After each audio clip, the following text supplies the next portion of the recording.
A match made in Pittsburgh sports heaven. Sidney Crosby and Paul Skeens met at Pat McAfee's Big Night At and have expressed a mutual admiration for one another. How nice. Crosby says the Pirates pitcher is the right guy to bring the Bucks back to glory. Meanwhile, Skeens said Sid the Kid transcends the sport of hockey and is someone he really looks up to.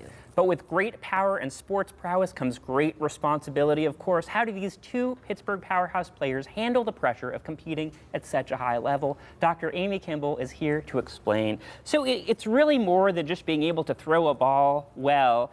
There's a lot of mental stuff involved in being a player. For sure, particularly when you're at the elite level that they are.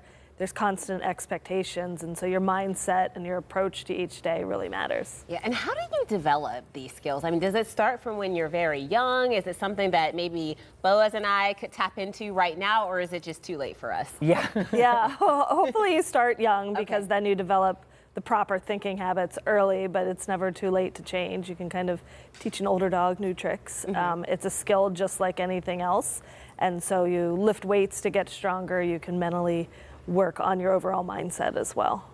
Well, I just remember I grew up in Portland, Oregon, watching the Blazers, and you just remember them, trying to make a free shot, a free throw. I don't even, free shot, whatever. I don't even know sports. I'm doing my best here. A free throw, and it just seems so stressful. The whole crowd is screaming. You've got the ball. It's like probably not that hard if you're just like playing in your backyard, but suddenly in this arena, it feels totally different. Yeah, I mean, it's the same task, and that's a lot of what I teach athletes is to try to get them to focus on the task rather than the situation. By the time they get to the pro level, they've done this hundreds of times. Right. And so just because people are watching or it's the championship doesn't mean they have to change what they do. They just have to really be more aware of what they're focusing on, because if they focus too much on the situation, they can become nervous, they can succumb to the pressure. So teaching them to be aware of it, but to keep their focus on the task. Do you have like exercises you do with them? Like, are you like screaming at them while they're trying to do a simple task? I hope not. There are some players that'll bring their mental skills coach to everything, but I like to think that if they're at the game, if I haven't done my job well, then that's when they shouldn't need me, is during that time. But a lot of times what I'll work with them ahead of time is really choosing their focus. Sometimes we'll do imagery and then just some other cognitive exercises to make sure that they're aware of what they want to be thinking about. Yeah. You know, one of the toughest things I mean, we live in a sports city here. And when the Steelers are winning, we love everyone. When they are losing, it's terrible. And the pressure that those players must feel to perform, how do you navigate that, or how do they navigate that? It has to be tough. Well, a lot of them, it's excitement. They train for this. When you look at the Steelers, they get one day a week to show how good they are. And so it really does, like you asked before, is it too late to teach them later?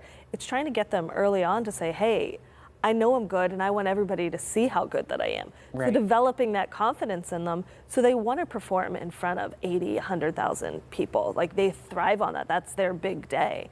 And so if you can get them to see that as excitement and motivation rather than something that they fear, it's actually the funnest day of the week for them. Right. Well, it's interesting because if you're not the star player, it's almost a little easier. And once you are good and people realize you're good, those expectations really change. Yeah, sometimes you can kind of fly under the radar a little bit, and then all of a sudden you have one big breakout game, and now it's, now people expect me to do that week after week.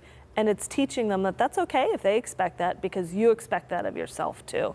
I think a lot of times people start focused on what other people think, when elite athletes are harder on themselves than anybody else could be.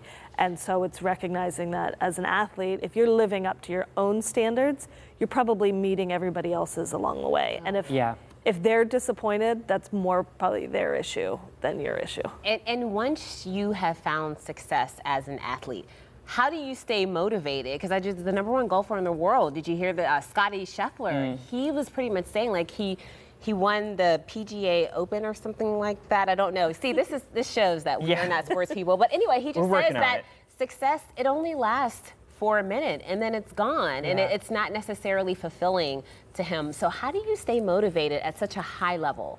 Well, I think a lot of times it is focusing more on the process, because when you win, you don't want to be like, okay, now what? There's nothing else to win. I've done it all.